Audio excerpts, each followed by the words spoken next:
O que está acontecendo? Tamparam os nossos ouvidos, tamparam nossa cara, nossos olhos. Nós não estamos vendo isso. Será que não é porque, vamos dizer...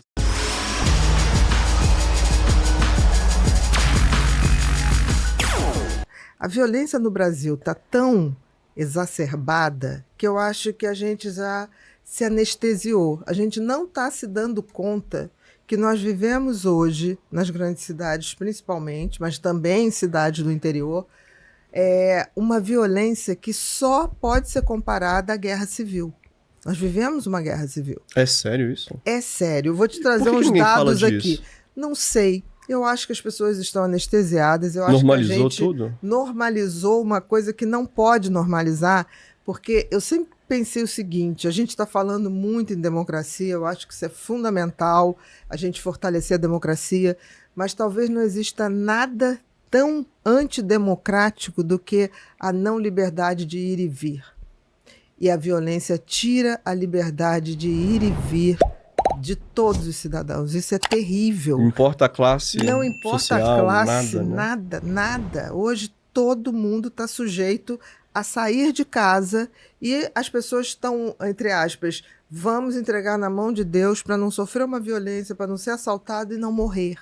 Isso não é vida. Não. Até porque isso gera um estresse tão grande, mas tão grande. Que vira transtorno mental, talvez? Que vira transtorno mental, não tenha dúvida. Que vira também um estresse crônico, já está provado que você diminui a atividade dos telômetros. O que é o estresse crônico, sim? O estresse crônico é quando você é submetido a um estresse, ou seja, a violência urbana, você todo dia pensando, será que vou ser assaltado? Será que não vou ser assaltada? As mulheres ainda mais, porque... Tem estudos aqui que as mulheres são 56%, por cento a mais propensas a receber esse tipo de violência. Com certeza, porque se tiver que assaltar alguém, o assaltante vai escolher a mulher.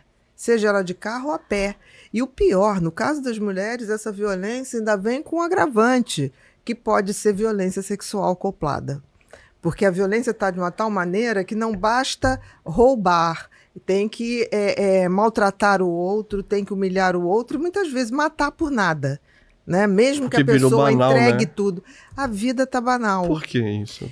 Porque eu acho que a gente se acomodou. Não pode se acomodar. Por exemplo, vamos lá. A gente fala muito, impeachment por isso, impeachment por aquilo. Ótimo. Tem que ter, as instituições têm que funcionar dentro de regras e parâmetros e valores. Agora, ninguém fala impeachment de governador, impeachment de responsáveis pela segurança a nível federal, quando a gente tem uma avalanche incalculável de homicídios violentos. Eu vou te dar uns dados, tá? Porque hoje você me cantou a pedra que falaríamos sobre violência, eu quis dar aqui uns dadozinhos. Você tem uma ideia, ano passado, 2024, a gente teve no Brasil homicídios, né, provocados por questões violentas, 44 mil homicídios. Ano passado, tá? Se você for comparar 44 mil homicídios, tá? A Índia teve 41 mil homicídios, nós tivemos 44. Só que tem que a população do Brasil é 220 milhões de habitantes, ou entre 210 e 220 milhões de habitantes. Tá? 212 milhões. 212 milhões Isso. de habitantes. Agora, a Índia tem 1 bilhão e 600, mais ou menos. Então, isso significa que nós estamos tendo homicídios numa escala muito maior do que toda a Índia. Proporcionalmente, qual é a população da Índia? 1,451 bilhão. Então, a gente com 212 milhões. 212. Dá quase... A China, Dá quase 7 vezes mais? É isso? Quase 7 vezes mais. Quase 7 vezes mais os homicídios. Aí vamos para a China. A China tem 1 bilhão e 400 milhões de habitantes. Muito bem. 10 mil homicídios em 2024. 10 mil homicídios. É tão surreal que se você for explicar isso aqui para um chinês, ele vai achar que a gente está errando nos cálculos. E eu vou além. O Sudeste brasileiro teve 11 mil homicídios Mas daí a gente tá falando que é o mesmo Homicídios fruto de violência. Mas tá? aí é o mesmo tanto da China. Exatamente. Sudeste. Mas vou te espantar mais ainda. O Rio Grande do Norte tem 3,5 milhões, mais ou menos, de habitantes. Rio Grande do Norte, capital Natal, tá? Um estado do Nordeste. O Canadá tem 40 milhões de habitantes. Deu para ver a diferença, tá? Sabe quantos homicídios a gente teve ano passado no Rio Grande do Norte? 830. Sabe quantos a gente teve no Canadá? Mais ou menos 700. Teve isso? Mais homicídio No Rio Grande do Rio Norte? Grande do Norte, um estado de 3 milhões e pouquinho de habitantes, do que o Canadá, o país inteiro, que tem 40 milhões de habitantes. Isso é tão alarmante que você não vê ninguém falar disso. É isso que eu ia perguntar agora. Por que ninguém tá falando disso? Não sei. Talvez porque o foco esteja só para determinadas questões, que eu acho que são válidas, são justas, mas impor uma violência no nível que está sendo imposta ao povo brasileiro é uma das coisas mais adoecedoras. Depois a gente não sabe explicar por que nós somos os campeões na América Latina de ansiedade e depressão. Não, eu estava vendo aqui que pessoas que sofrem por violência têm probabilidade de 3,8 vezes chance de ter depressão ou ansiedade. Então tá explicado. Se lembra que a gente está falando... 4 vezes, praticamente. Se lembra que a gente está falando, nossa, mas o Brasil, por que o Brasil é o primeiro país da América Latina em transtornos de ansiedade? O Brasil não é seguro, né? Em transtorno, porque muita gente falou, porque o nível econômico, não sei o quê, nível econômico pior do que existe na Índia, né? Assim, em massa, a discrepância.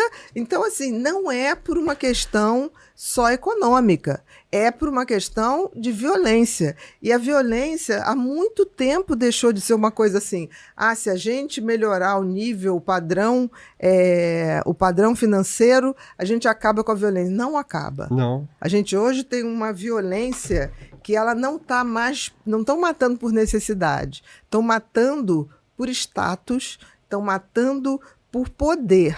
É totalmente diferente. E o pior, né? Matando por matar. Matando por matar. Porque matar por matar dá poder. O cara que mata por matar é tido como cara frio, que é capaz de fazer qualquer coisa. Isso é um padrão psicopático, de mostrar poder aos outros. Entendi. Como é que o crime organizado mostra poder? Matando, expondo a morte do outro, submetendo seu inimigo a torturas, arrancando cabeça e mostrando para a comunidade para que outras pessoas e os inimigos não pensem em desafiá-los. Quando foi que isso virou tão comum? Porque eu fico pensando aqui, a gente parando para analisar assim, é uma loucura, né? Se a gente for para pensar que... Eu acho que a pior loucura, Gabriel, não é... Eu acho que a gente vem numa escalada mundial de aumento de violência, só que no Brasil saiu de qualquer parâmetro, considerando que a gente, entre aspas, não é um país em guerra. Não. Porque isso num país em guerra... Vou até pegar aqui como é que é os homicídios em países como no continente africano, que tem guerra civil, né? Tem muitas. Procura aí pra gente ver. Isso foi numa escalada. Eu acho que a gente foi se desensibilizando e acostumando, né? Quando você vê todo dia nos jornais, em telejornais, assaltos, cenas de assalto, ônibus sendo incendiados, isso vai normalizando uma coisa que não era para ser normalizada. E o que mais me espanta, onde estão os políticos que verdadeiramente estão fazendo um plano de governo, seja de que partido for, porque não é para ser um plano de partido, é para ser um plano para o país, que una todos os partidos, que una município, estado e federal, todos os poderes, porque a gente não pode, não tem como ter sustentabilidade econômica, não tem como ter níveis aceitáveis de não adoecimento mental e físico num país que vive com esses índices de violência. E digo mais, o governador, os políticos que se unirem para dar conta da questão da violência, eles ficarão no poder não por qualquer tipo de quebra de padrões democráticos, mas porque o povo quer isso. Se você perguntar ao povo hoje, ele está mais preocupado se ele vai poder comprar o celular e não ser roubado do que se ele está preocupado se vai entrar um candidato que é de um partido ou de outro. O povo quer solução. Ele não se importa se você tem ideologia tal ou tal. Isso é uma coisa muito de um padrão mais intelectual. O povo não tem noção disso. Eu viajo esse Brasil inteiro e eu sempre pergunto, quem é o governador aqui? Quem é o prefeito? Nenhum deles sabe me dizer se é do partido e nenhum deles sabe dizer se é direita, se é esquerda ou se é centro. O que é, né? Eles só sabem assim, não, fulano é muito bacana, ele tem trabalhado, ele tem feito obra, tem melhorado a questão de violência, e todos são unânimes em dizer, se tiver um governador, se tiver um candidato a presidente que realmente se comprometa em reduzir a violência, a gente pode trabalhar com muito mais tranquilidade. O número de assalto, por exemplo, a motorista de táxi, de Uber, é imenso. É imenso. Como é que pode? A pessoa sai para trabalhar pela madrugada e sofre violência. É um número crescente, que também não aparece, não está aparecendo. Motorista de táxi tem muitos que não mais trabalham durante a madrugada, que seria o melhor horário, porque tem menos trânsito, você teria menos acidentes relacionados ao pessoal que bebe e acaba dirigindo. Melhoraria a questão do volume, né, de tráfego mesmo. Com certeza. Ó, eu tava olhando aqui, ó, na Índia, o ano mais recente que tem os dados daqui da UNODC, fala que a taxa é de 2,8 por 100 mil habitantes, um total de 40 mil homicídios. Então, para aqui, 2024. ó, no total oficial, no relatório da NCRB, até o momento, estima-se, baseado em tendências, a população de 1,4 sugere cerca de 41 mil a 42 mil homicídios. Olha aqui, 41, bateu direitinho aqui com a minha pesquisazinha. Pois é. Em 2024. Ó, e nós, 44. E o Paquistão, que tem uma guerra civil, a taxa de homicídio é de 10.729, ou seja, 4,3 vezes por 100 mil habitantes. Tá, mas 10 mil para que população? Do Paquistão, deixa eu ver aqui, ó. Porque é isso que eu tô falando, a gente tá falando... 245 mil paquistaneses. Olha isso. Nós somos 210 milhões, 212 milhões de habitantes. Não tem como. Proporcionalmente... Ou seja, o homicídio no Brasil mata mais do que a guerra. Mata mais do que a guerra, do que qualquer país em guerra. E o pior, pega sempre a população negra e mais pobres. E mulheres também. E mulheres. Então você vê que, tipo assim, a vida está valendo muito pouco no Brasil. Porque diante desses dados, eu não vejo uma passeata nas ruas para, de fato, a gente exigir que nossos representantes façam um plano contra a violência que pegue âmbito municipal, estadual e federal. Não vejo ninguém propor um impeachment de autoridades ligadas à segurança pública. O que está acontecendo? Tampar os nossos ouvidos, tampar a nossa cara, nossos olhos, nós não estamos vendo isso. Será que não é porque, vamos dizer assim, eu estava até vendo esses dias para trás, quando o pessoal falou assim, caramba, a última vez que o povo se juntou, eles chegaram a subir no telhado do Palácio do Planalto, em Brasília, que na época do... Não foi das passagens? Isso, não é por 5 centavos. Sim, na época, o presidente dos Estados Unidos na época era o Obama. Que ano foi esse? 2000 e... Posso olhar aqui, mas... Eu lembro. Foi uma invasão do Planalto e eles não entraram, eles ficaram em cima dos prédios. Eu me lembro disso. Agora que tá. Essa foi a última vez que o povo se juntou. Mas ali foi o pico, né? Porque ele já tinha ido pra rua em várias manifestações. Mas olha só, depois daquele ponto... Não teve mais uma grande manifestação que uniu o povo como aquela vez, porque naquela vez não tinha esquerda e direita. Não ali estava-se por uma mudança, se eu não me engano, contra a corrupção, contra valores abusivos, contra a corrupção que acabava aumentando o preço de tudo. por conta de desvio de dinheiro.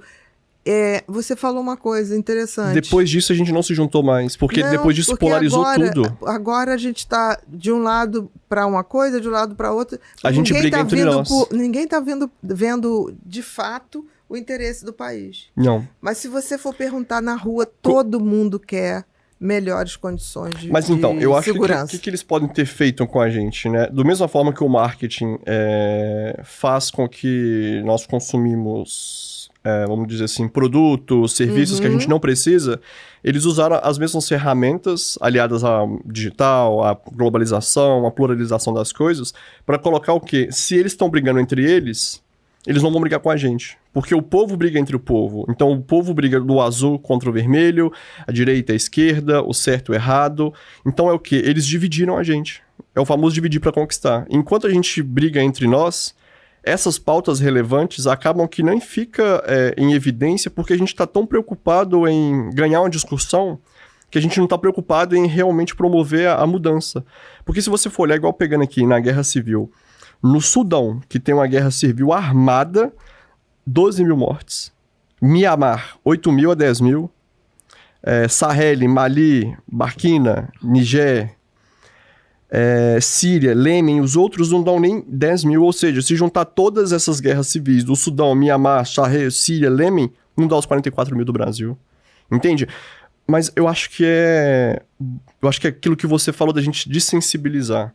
Agora eu pergunto, será que é porque o povo brasileiro é aquele povo cascudo que aguenta apanhar e tudo, e a gente está acostumado a levantar? Isso virou normal demais? E nos outros países eles não são tão, vamos dizer assim, resilientes quanto a gente? Só que usando isso para um lado ruim, né? Eu não sei, eu acho que o povo brasileiro ainda tem muita dificuldade, até porque a gente tem uma taxa ainda de analfabetismo alta. Além do analfabetismo alto, nós temos o analfabetismo funcional. Aqueles que sabem ler, mas não sabem interpretar o que leem, né? Porque a gente tem um nível de queda de ensino muito grande. No século passado, até 1970, 1980, escolas públicas eram muito boas formadoras. Hoje, você tem dentro das escolas públicas a questão de não pode ter reprovação. O que eu acho, assim, a gente não pode... mesmo? Na minha época não tinha isso, não. Sim, faz bastante tempo, a sua época de escola pública que eu estou falando. Pública? Minha escola era pública, que Exatamente. loucura. Então, o que está acontecendo, o ensino, infelizmente, está se deteriorando cada vez mais, né? Apesar das taxas de analfabetismo estar caindo, mas a gente está formando analfabetos funcionais, pessoas que não sabem ler e interpretar um texto. Muito obrigado por estar aqui conosco. Sua participação é essencial para a gente.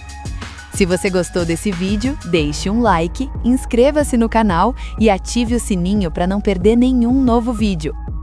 Compartilhe com quem precisa ouvir essa mensagem. Até o próximo encontro!